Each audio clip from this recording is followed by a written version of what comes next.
The views and opinions expressed on the Hard Time Podcast are of the hosts and guests individually. The Hard Time Podcast is for entertainment purposes only and is not affiliated with any entity, agency, or department. Human beings have thoughts and feelings that do not necessarily affect the professional performance of their duties.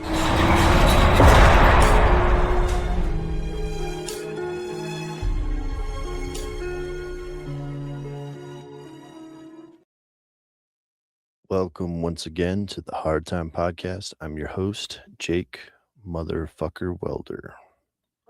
I am a sergeant in the American Southwest at a jail, possibly under the Salton Sea.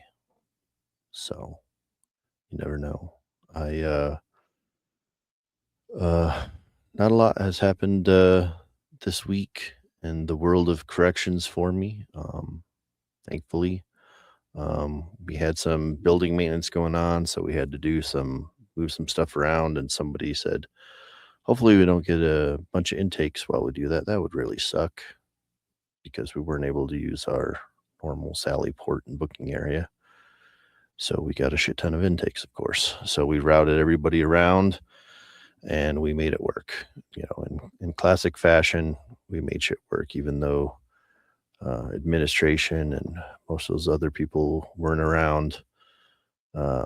We made them look good by getting shit done, making sure that everything went smoothly, as smoothly as possible anyways. And they thanked us by having a meeting and then trying to play an April Fool's trick on us by saying that we were going to have an even larger mass intake. That didn't take place, but I was like, it's April 1st. So I trust no one.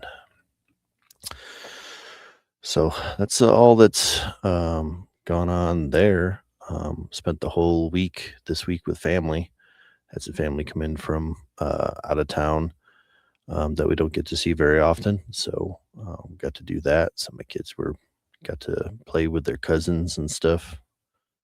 Got to run around and do that. And we got to pry them away here just a couple hours ago. So they are now home safely sleeping in their beds. And so it's another hard time after dark. So I appreciate your continued patronage. That's why I do these things. I stay up after dark, even though I get up well before the sun comes up, under the moonlight. Get up at 3 o'clock in the morning to get ready for work and head out to take care of those things that those people that most people don't want to deal with, don't want to think about, the problems of societies that people want to just write off, family members they don't want to think about or deal with, or they need temporary shelter from. We go deal with those problems on a daily basis. So that's what's going on in my life. That brings you up to date on Hard Time. And this week I figured we would get into Iran, the Evin prison, talk a little bit about some of the things. These were pre and post strikes that happened back in June. And some descriptions of what happens here at Evin prison in Iran. This is from abc.net.au. So this is from Down Under. An article by Tracy Shelton and Julia Holman in prisons. This is from way back in 2019. Inside Iran Evin prison, former detainees say every day is a day of suffering. So, have a few images here too of the prison. So, very picturesque setting here where it's at. So, I will show you a few of those as we go along. So, a few former inmates have described being subjected to mock executions, beatings, and psychological torture in the notorious prison where 3 Australians are being held. So mock executions, think of that. I mean, we've Talked about April Fools. That's kind of another level, being told, hey, you know, pack your shit. You're gonna die today. And then um, that not actually being the case. Dealing with the stress of thinking that you're going to be executed, um, beatings, and psychological torture um, is pretty next level. I mean, I've heard people, tell people, "Oh, you're getting released, April Fools," shit like that, or "You have a visit, April Fools, nobody cares," like it's pretty fucked up. But mock executions is another level. Putting a bag over somebody's head and tell them your head's going to get cut off by a salami sword that they think's coming. That's another level of fucking stress. The article continues. Perth bloggers Mark Firkin and his partner Jolie King were arrested 10 weeks ago and are now detained in Tehran's Evin prison, along with a third Australian, a female academic, being held in solitary confinement who was reportedly sentenced to 10 years in prison after her arrest in October last year. Jason Rezian, an Iranian American writer for the Washington Post, was detained along with his wife in 2014 when he was in the paper's Tehran bureau chief. He was held for 544 days on charges of espionage. Says activists say foreigners are usually tried on ambiguous charge of espionage. Previously detained foreigners say torture was mainly psychological rather than physical. And activists say it's becoming a routine for Iran to detain Westerners simply for being Western, being a crime. Jason Rezian, an Iranian American. Mr. Rezian said the most of the foreigners were held in very severe isolation away from the general prison population. Through my entire year and a half in detention, I only had interactions with 2 other prisoners, Mr. Rezian told ABC, adding he was mostly held in solitary confinement. When it first happens, your first thought is that it was a big mistake and someone will talk some sense into the people that have taken you captive. And then the days and weeks start to mount. Evin prison has become synonymous with torture and death, with thousands of reported hangings, the disappearance of numerous political detainees, and an appalling level of brutality, as detailed in reports by Amnesty International. Former detainees described walls topped with barbed wire, windowless cells, air that reeked of sweat and vomit, and the sound of gunfire and pain-saturated screams. Well, that, with the exception of the gunfire, that sounds like jail. The pattern of arresting foreign nationals in Iran is becoming increasingly alarming, says Amnesty's McPherson in a statement published on the organization's website. We're concerned with the 3 Australians may have been subjected to serious human rights violations, including denial of access to a lawyer and even torture or other ill treatment. Mr. Firkin and Miss King, who were reportedly arrested for flying a drone without a permit, run a YouTube channel called The Way Overland. The detained couple posted a crowdfunding website that they were hoping to inspire others to travel to countries which get a bad rap in the media, like Iran. It's beautiful this time of year. I mean, look at those mountains. Look at the walls of this prison. Look at the smoke clouds. It's probably burning bodies. It's beautiful this time of year. Online followers raised concerns after bloggers did not post for several weeks. According to a report by the Times newspaper, Mr. King was kept in isolation for weeks, but has recently been moved to a communal ward in Evin prison. A British Iranian prisoner who met her there said Miss King was initially terrified and very unaware of everyone where she was moved when she was moved into the communal ward. Nazian Zagri Ratcliffe said Miss King had been scared, disoriented, and intimidated by her time in solitary confinement. But Miss King has since become more upbeat, the Times reported, with her British cellmate quoted as saying, "The young traveler had a really fun sense of humor and is very creative in making things with their hands. Kaveh Tahiri, a human rights activist and co-founder of the Institute of Capacity Building for Human Rights, said Iran often arrests foreigners on the basis of its needs in dealing with the international community. So you can arrest people because you want a bargaining chip, apparently. Mr. Tahiri, who himself was detained as a political prisoner in Iran before fleeing to Turkey, which isn't much better at times, said foreigners are usually tried on the ambiguous charge of espionage.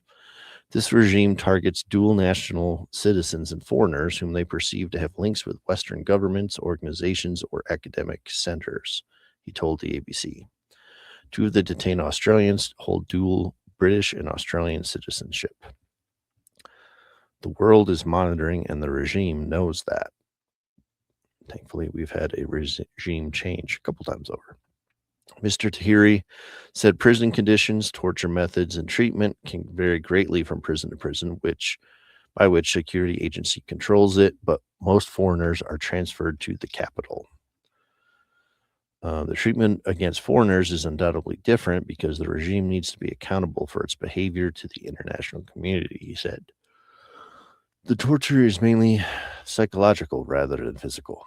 Mr. Tahiri described cases where prisoners were blindfolded, made to sit on the floor in silence for hours before guards would suddenly begin screaming vulgar sexual terms against them or their relatives. He also described mock executions, something Mr. Rezin also was all too familiar during his own detainment. At certain times, I'd be told that I was about to be released within a matter of hours. Other days, I'd be told I was executed in a matter of hours, and you never know never really know which is true, Mr. Rezin said in his 1.5 year detainment at Evin. Part of what they're trying to accomplish is to get you to lose hope. This is a prison yard here at Evin. But Mr. Tahiri offered some reassurance to the families of the 3 detainees. Do not forget the 3 Australians are under the protection of the international community. The world is monitoring the situation. Oh, monitoring the situation. We know a lot about that in 2026. And the regime knows that, he said. So virtue signaling, that will save them. But prison is prison. That means they're locked up. It doesn't matter if they treat them well or poorly. They are, unfortunately, deprived of their fundamental rights. Well, freedoms, for sure. Mr. Tahiri urged all Australian citizens to put maximum pressure on the government to hold Iran accountable for these detentions. Not terribly likely. They put me in front of a firing squad. An Iranian political prisoner, Mr. Tahiri, experienced psychological torture, mock executions, and also beatings. I was not permitted to contact my family at all. I was beaten many times, during which they used the vilest language to insult my family, the members of my family, he said. After his initial interrogation, he was transferred to a prison where he was held with violent offenders who would often threaten rape, which the prison authorities chose to ignore. Mr. Tahiri said due to a lack of heating, his health deteriorated and he contracted severe influenza for which he was denied medical care. Author Marina Nemat, now living in Canada, was 16 when she was arrested and sent to Evin Prison in 1982 for speaking out against the government and attending protest rallies. My first night in Evin, they tied me to a bare wooden bed and lashed the soles of my feet with the length of cable until my feet looked like party balloons with toes on them, she told ABC. Miss Nemat wrote extensively of her years in prison and the aftermath of her books, The Prisoner of Tehran and After Tehran, A Life Reclaimed. In her book, she described windowless cells, a prison that reeked of sweat and vomit and the sound of pierce, pain-saturated screams. When she said she was moved around the prison, she said she was blindfolded and dragged along by a rope tied around her wrists, and as screams echoed through the halls. Kind of sounds like Black Dolphin, where they would blindfold inmates. They also put me in front of a firing squad, and I thought they were going to kill me, but they didn't, Miss Namat told ABC. Jesus fuck. I spent months in solitary confinement. Many of my friends were executed and are buried in mass graves. So, I mean, yeah, that's a whole other aspect of it too, like knowing all these people who were actually executed. Um, you know, like I said, part of the stress is thinking that you're going to be executed. Like there's no, I'm sure, not really entering into your mind that you're not going to be executed because I told you you were. Unless they try it multiple times, then maybe there's a thought that it might not be real this time. Maybe this time it's not real again, but um, that's got to enter into it, knowing people that were executed. Ms. Namat warned the Iranian government should never be underestimated. When Australians are arrested, it means that the Iranian government wants something from Australia, held as leverage for future political concessions. Mr. Rezian's detention took place at the height of the nuclear negotiations between Iran and world powers. The group within the Iranian regime took me hostage was one thing that took me hostage was one that did not want those negotiations to come to fruition, he said, and he believed his detention was an effort to undermine the deal before it was signed. I think more often than not, when a foreign national is taken, it can be safely assumed they're being held as leverage for future political concessions from their home government. Mr. Rezian was one of 4 American prisoners released ahead of the Iran nuclear deal, which was to curb Tehran's nuclear program in exchange for lifting international sanctions on Iran, and probably pallets of cash. Mr. Rezian said securing Australians' release won't be an easy task. I think the best thing to do is a loud, vocal, consistent, and being loud is vocal and consistent in calling for their release as possible. He said, warning that concessions would likely be needed in the part of the Australian government to secure their release. I'm always one to say, get that process started sooner rather than later and save these people from the terror and deep trauma that is inflicted upon them, because every day that you're in there is a day of suffering that no one should have to endure. I don't know about no one, but certainly not for flying a fucking drone. Jeez. That's crazy to be in a tiny little cell. This is actually a cell in that prison. The Iranian government and the Iranian embassy in Canberra have not yet responded to requests for comment. Go figure. They don't want to comment on that.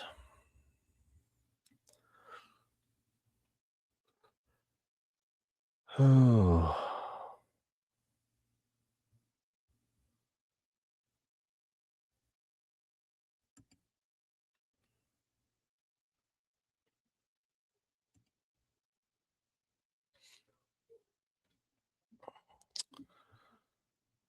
All right. So what took place back in June? Here we see woman peeking her head out. She probably was imprisoned for, showing her ankle or something at some point. Israel says it struck a deal. Tehran's Evin prison and Fordo exit. It struck Tehran's Evin prison and Fordo's access routes. I apologize. It's really late, people. Doing the best I can here. David Gritton, BBC News. This is from June 2025. So this is a strike that Israel took out that affected Evin prison. Israel has struck Tehran's notorious Evin prison and damaged parts of the facility, which holds many political detainees, Iran judiciary says. The Judiciary Mizan News Agency reported that the situation was under control following the attack, which it said violated international law. State TV footage showed first responders carrying a casualty on a stretcher and searching for survivors under a flattened building. Israel's defense minister said it hit regime targets and agencies of government repression across Tehran, including Evin. France's foreign minister said the strike on the prison was unacceptable because it endangered the lives of its citizens it held there. France has already surrendered. The Israeli military also said on Monday that it struck access routes to the Fordo uranium enrichment plant, which is in the south of the capital. It came a day after the U.S. aircraft dropped the bunker-busting bombs on the underground facility. Iranian ballistic missiles struck various locations across Israel, including industrial area on the coastal city of Ashdod, close to a power station. 10 days ago, Israel launched an air campaign against Iran, saying it aimed to remove what it called the existential threats of the country's nuclear and ballistic missile programs. Iran's health ministry says Israeli strikes have killed around 500 people so far, although one human rights group has put the death toll at 950. Iranian missile strikes on Israeli cities have killed 24 people, according to Israeli authorities. Evin prison houses hundreds of men and women, including prominent political dissidents, human rights defenders, journalists, and dual and foreign nationals. Residents of the densely populated surrounding area told BBC Persian that there was a powerful explosion on Monday that shattered the windows of nearby homes. One verified video showed damaged vehicles and debris scattered across the street, while another showed significant damage to the Shahid Mohaddis prosecutor office, a special security branch located inside the prison complex. It's not clear how many casualties there were, whether civilians were among them. However, the prosecutor's office usually filled during workers' hours with inmates, relatives, and lawyers, as well as prosecutors and judges. Inmates reviewed by BBC Persian said they were said to show injured people who had been visiting imprisoned relatives at the time of the strike. Inmates, so Jesus Christ, imagine working in visitation and a fucking bomb drops in your lap. This is a workshop, Evan. It's not visitation. I'm working with as many photos as I can here to show you guys what's going on, but I don't have examples of everything that's in the article. Yeah, imagine you're working in visitation, like you bring inmates down to visit people and have a fucking bomb dropped on the place. Like, Jesus Christ. However, the let's see, images reviewed, people in prison. Inmates at Evans' women's section reportedly told their families the ceiling was damaged and that panic broke out among prisoners, although they did not report any injuries. So the women overreacted.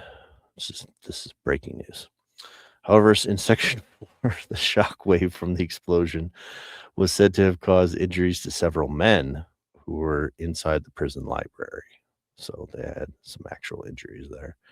Amnesty International said it was extremely distressed by the reports from Evin. Deliberately attacking civilian objects is prohibited under international humanitarian law and would amount to a war crime, said the human rights group warned. Jean Noël, France's foreign minister, also condemned the strike as unacceptable, saying it endangered two French nationals held hostage at the prison on spying charges.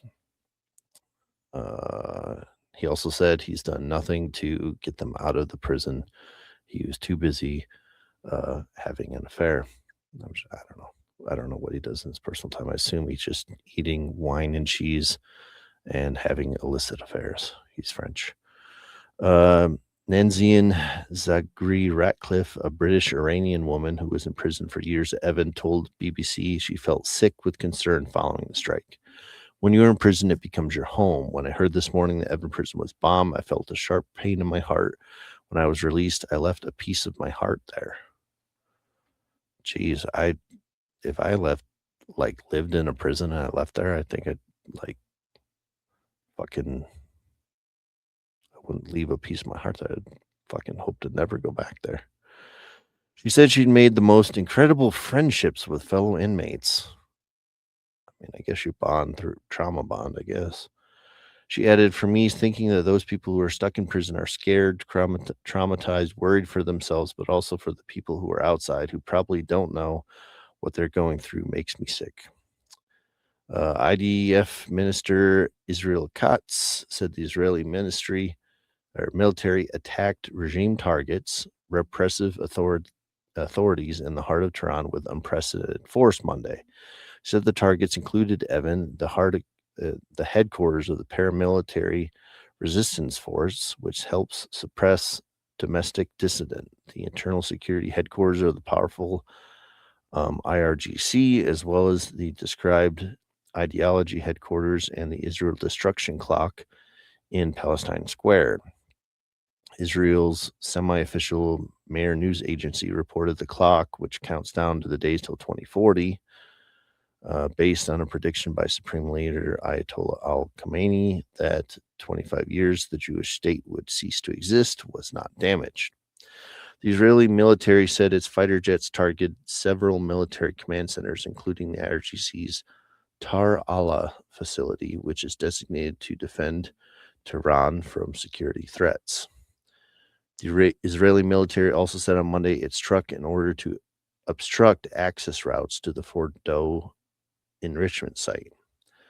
President Donald Trump said on Sunday the U.S. airstrike involved bunker-busting massive ordnance penetrator, or MOP bombs, obliterated the facility where cascades of centrifuges located about 260 feet below ground were enriching uranium to 60% purity. Uranium enriched between 3 and 5% purity is used to make fuel for nuclear power stations, but 60% is only a short technical step away from weapons grade.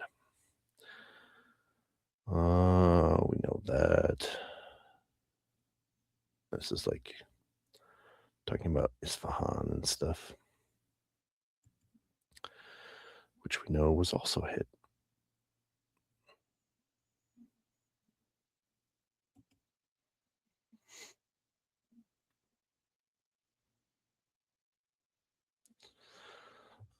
This is from Human Rights Watch.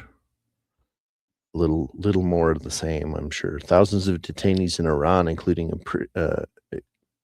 political prisoners and children, are at risk of injury and death from U.S. and Israeli strikes, as well as atrocities from Iran's authorities, including mass, secret, and arbitrary executions. Instead of releasing prisoners unconditionally or humanitarian grounds, Iran's authorities continue to carry out arrests, real and perceived dissidents, as well as arbitrary executions of political prisoners. The UN member states should press Iran's authorities to immediately release anyone arbitrarily detained, halt executions, and implement regulations that allow for the release or temporary leave of prisoners on humanitarian grounds. They should urge all parties to the conflict in respect of international humanitarian law and prioritize the protection of civilians. It's another area of the yard.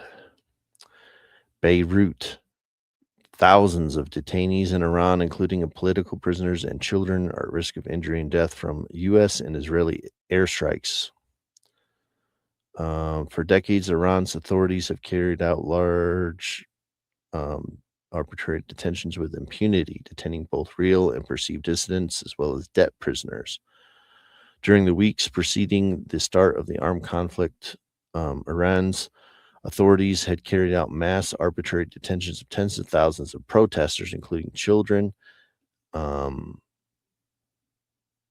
as real and perceived dissidents, human rights defenders, lawyers, medical workers. Many were held in secret in unofficial detention facilities run by security and intelligence bodies, and subjected to enforced disappearances.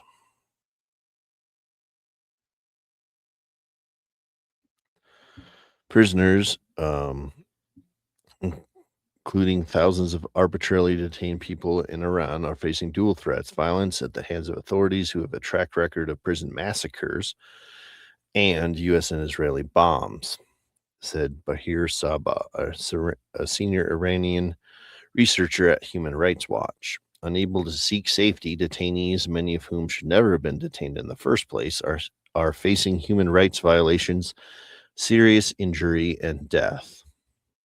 Human Rights Watch and Kurdistan Human Rights Network spoke with 12 people, including families of prisoners, human rights defenders, and informed sources with knowledge about several prisons, and reviewed reports from other human rights organizations, information shared on social media, official statements, and state media reports. We have no options, said a prisoner whose statement was shared with the organization. Here we can neither protect ourselves from danger nor have access to any shelters. Since the start of the conflict, detainees, their families, and human rights organizations have repeatedly called on Iran's authorities to release prisoners, including on humanitarian grounds. While a number of detainees have been released, including after posting exorbitant bail, the authorities have refused to release all those arbitrarily detained, in particular political prisoners, and grant other political prisoners temporary humanitarian leave.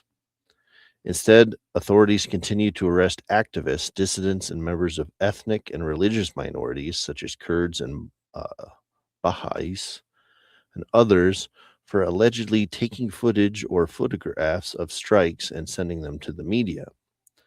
On March 24th, the police announced that 446 people have been arrested for disturbing public opinion, creating fear and anxiety in society, undermining mental security propaganda for the enemy, and inciting and organizing security / disrupting elements online. Damn, would love to read that.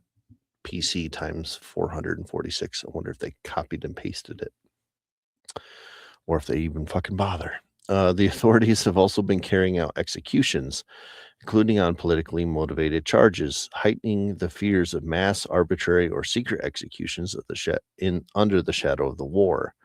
At least 8 men were arbitrarily executed on the charges such as espionage, armed rebellion against the state, through membership of the People's Mojahedin Organization of Iran, and waging war on God between March 18th and 31.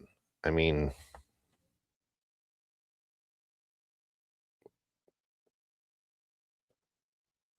I don't know. Their espionage might be, here's some of the political prisoners that they're talking about. Their terms of espionage, everybody could be fucking charged with espionage, probably, if they're charging people for flying fucking drones and shit. Talking to the media, sending pictures of a strike, like they're sound pretty fucking paranoid, but like that, if a lot of countries execute people for espionage, so like point the finger at yourself, I guess. Also, while you're doing that, interviewees, including relatives of prisoners, told researchers about the serious threats of those detained face from the U.S. and Israeli military strikes, as well as gross human rights violations by Iran's authorities. Prisoners, Evan, have been hearing loud and terrifying explosions, said the relative of a prisoner in the notorious Evan prison. They have felt them and have been very close, but their access is more limited than people on the outside to know where the strikes are actually happening. On the nights when there are terrible explosions around 2 a.m., they could feel over 20 explosions, shock waves in their ward in the span of an hour. Yeah, that's when you're in a war-torn country. That shit's gonna happen. Police situations and security, and that's not unique to the prisoner in the country. Like, that's happening fucking everywhere. Um, the amount of food prisoners receive has dropped, and oh,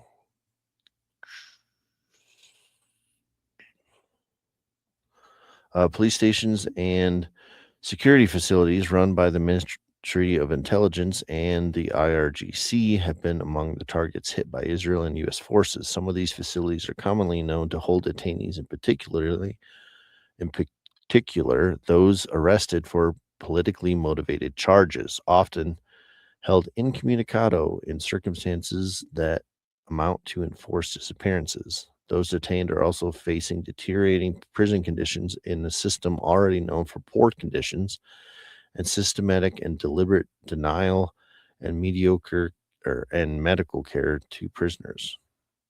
Deliberate denial of medical care to prisoners. Sources told the Kurdistan Human Rights Network and Human Rights Watch, since the start of the armed conflict, there's been a drop in both quality and quantity of food, and that prisoners were denied access to medication and medical care outside the prison. The amount of food prisoners received has dropped, so has its quality. Even those who have severe medical conditions are not transferred outside prison for medical care. Prisoners have not even been taken outside to the clinic. Yeah, there's not a lot of people moving around with fucking bombs dropping out of the sky. Um, Life in general has been fucking disrupted. It's not unique to the prisons. That's to be expected. Iranian authorities have also been making repeated threats to further atrocities to prevent and stifle any form of dissent.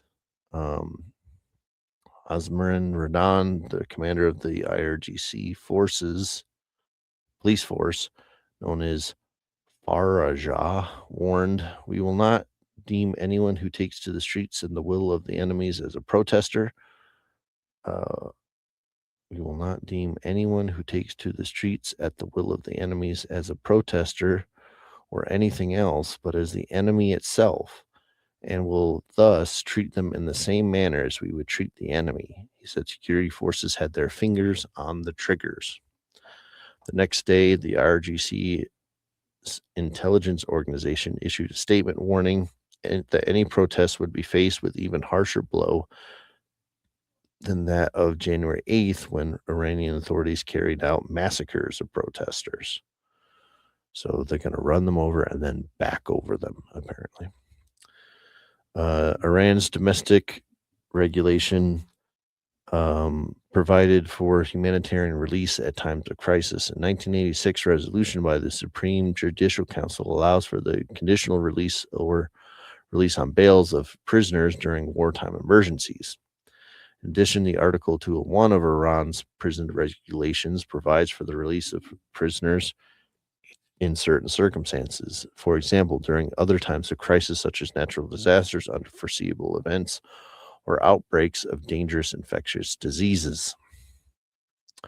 Under the international humanitarian law, also known as the laws of war, prisons and detention facilities are presumptively civilian objects. Serious laws of war violations committed by individuals with criminal intent, that is deliberately or recklessly, are war crimes. The UN member states should press Iran's authorities and to immediately release all individuals arbitrarily detained, halt all planned executions, and implement domestic regulations that allow for the temporary release of prisoners on humanitarian grounds, the two organizations said. They should further urge all parties of the conflict to prioritize the protection of civilians. Instead of releasing prisoners, authorities are relentlessly arresting real and perceived dissidents and carrying out executions, once again putting on full display their absolute disregard for human life, said Rabin Rahmani, a member of the I think that's supposed to be board of directors for the Kurdistan Human Rights Network. Many anxious families do not even know where their loved ones are being held, as bombs and missiles hit different parts of the cities on a daily basis, and that is true outside of the prison as well.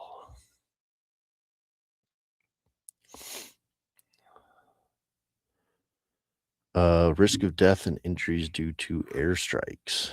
Since February 20th, Israel and the U.S. have carried out thousands of strikes across Iran. According to reports by relatives of detainees, media and human rights organizations, a number of strikes have targeted locations in proximity to prisons, including Evin Prison and the Greater Tehran Penitentiary. Isfahan Central Prison and Isfahan Province, Mahatbad Prison in West Azerbaijan Province, and Zanjan Central Prison in Zanjan Province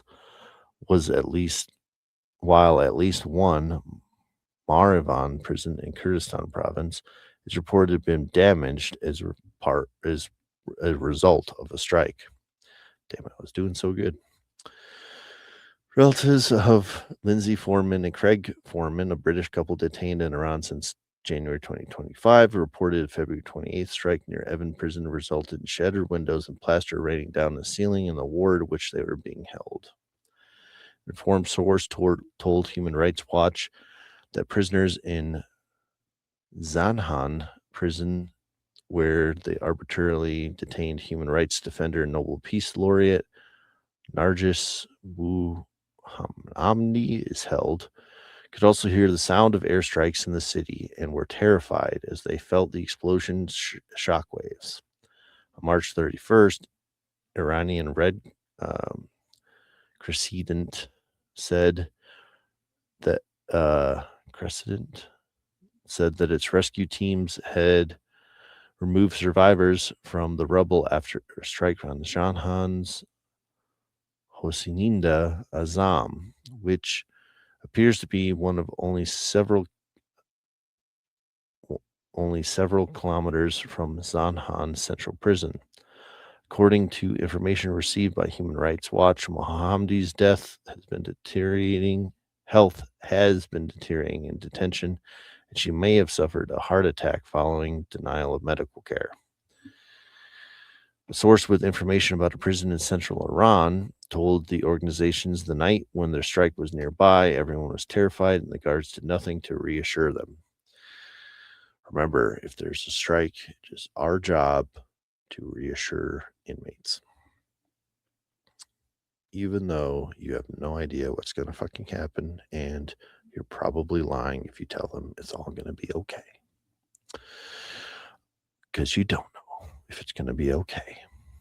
March 13th, the Kurdistan Human Rights Network raised concerns about the fate of detainees amid a wave of strikes on intelligence and security facilities across Kurdistan, Kermanshah, and West Azerbaijan provinces. One of the facilities reportedly struck was IRGC-run intelligence center Shah Mafar in Sanrandaj, Kurdistan province.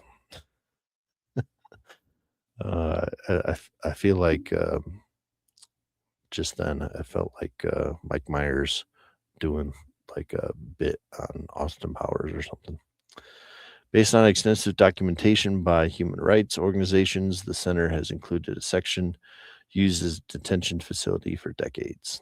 As an information source whose relative had once been in the Shah Ramfar told Human Rights Watch that the detention center was a terrifying facility used to hold dissidents, that at any given time a group of concerned families would be standing outside to inquire about their detained loved ones. The source also said there was no information about the fate or whereabouts of a friend who had been arrested during protests and subsequently held in that prison. During the Israel-Iran conflict in June 2025, Human Rights documented the unlawful attack by Israeli forces on Evin Prison as an apparent war crime. The attack resulted in killing and injury of scores of civilians, including prisoners. Prior to the attack, scores, what does that mean? We're just using big words that don't mean anything. Like what numbers are we talking about? Scores of people. Like, are we talking about 1, 2, 10, 20, 50, 100? They make it sound like thousands of people were killed during these strikes. I don't believe that was the case. But the attack resulted in the killing of civilians, which is not good. Don't get me wrong. But prior to the attack, Iran's authorities refused to take measures to protect prisoners, despite prisoners' repeated pleas with judicial prosecutorial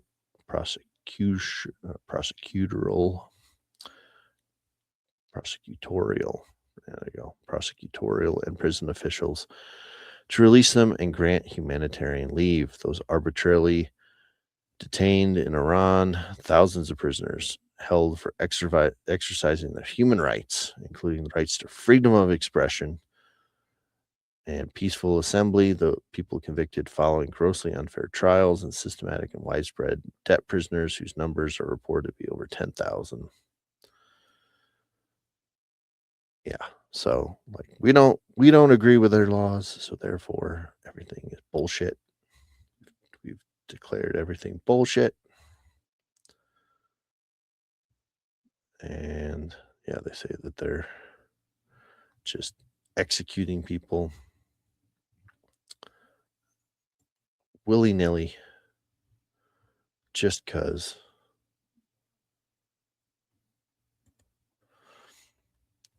And I thought this little tidbit was interesting. When the shit hits the fan, like, you hope that you can look to the left and to the right of you and know that those people are going to not fold. They're going to hold the line, and they will be able to hold it together and do what they need to do, and you can trust in them.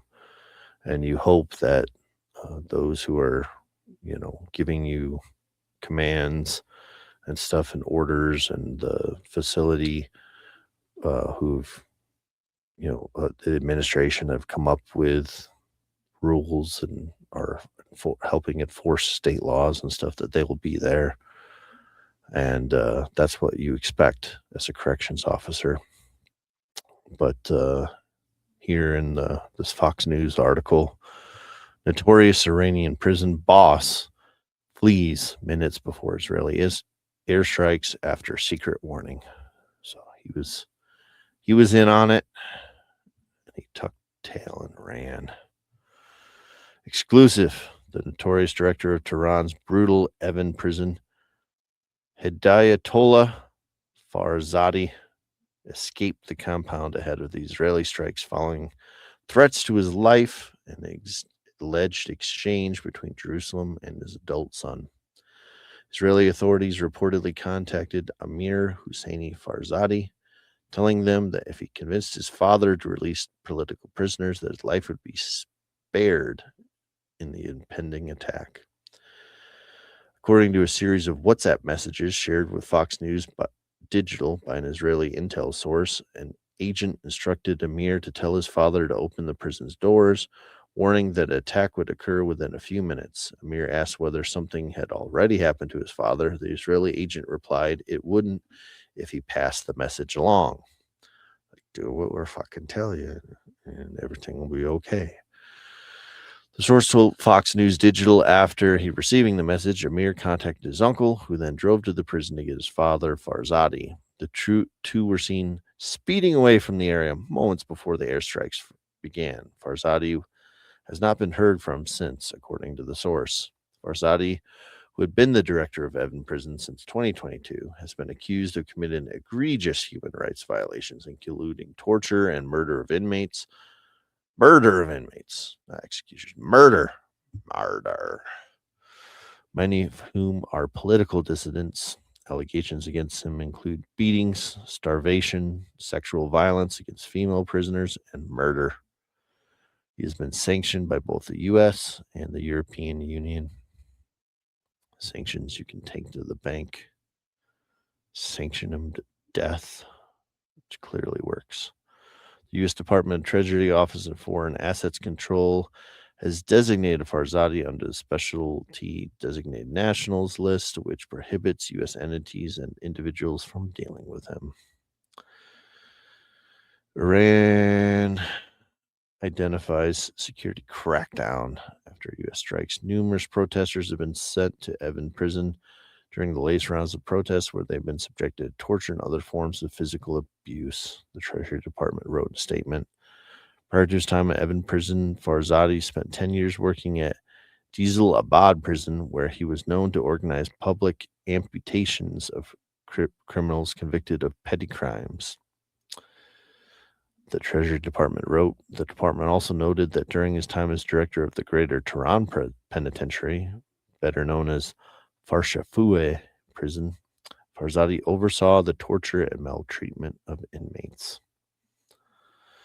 In its 2025 announcement of sanctions against Farzadi, as well as other entities and individuals, the EU condemned the use of judiciary as a tool of arbitrary detention in Iran. The EU also noted that Iran saw a dramatic increase in the number of executions in 2024, which included women, minority, and European citizens. However, the EU did not specify how many were executed or political dissidents. Freedom of opinion and expression, freedom of religion of belief, as well as the freedom of assembly have been increasingly restricted, and the threatening of measures have been taken against human rights defenders, journalists, and political dissidents, the EU wrote. And the only thing they understood was a ever-increasing shadow of a large piece of ordnance before it landed on their forehead. And even that, they don't seem to understand. Oh my gosh. Iran. Well, that was something a little different. Giving you a little bit of a picture into the Iranian prisons here. I mean, there's as we come to the end of the episode there's the sunsetting over Iran, Tehran, Evin prison, Isfahan, whatever else, whatever other things you can think of.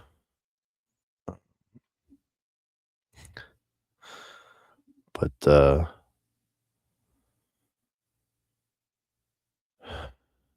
it's not an episode of Hard Time unless we do a Jake joke, right?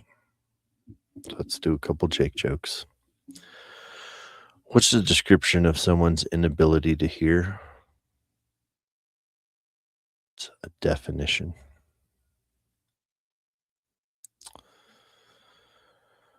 Yeah. What kind of music sinks to the bottom of the ocean? Well, heavy metal, of course. It's obvious.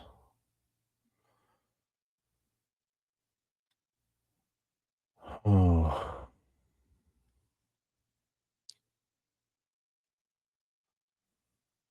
Oh, shoot.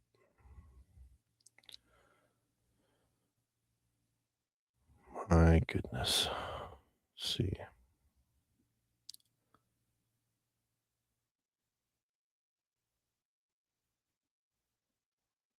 Let's do one more.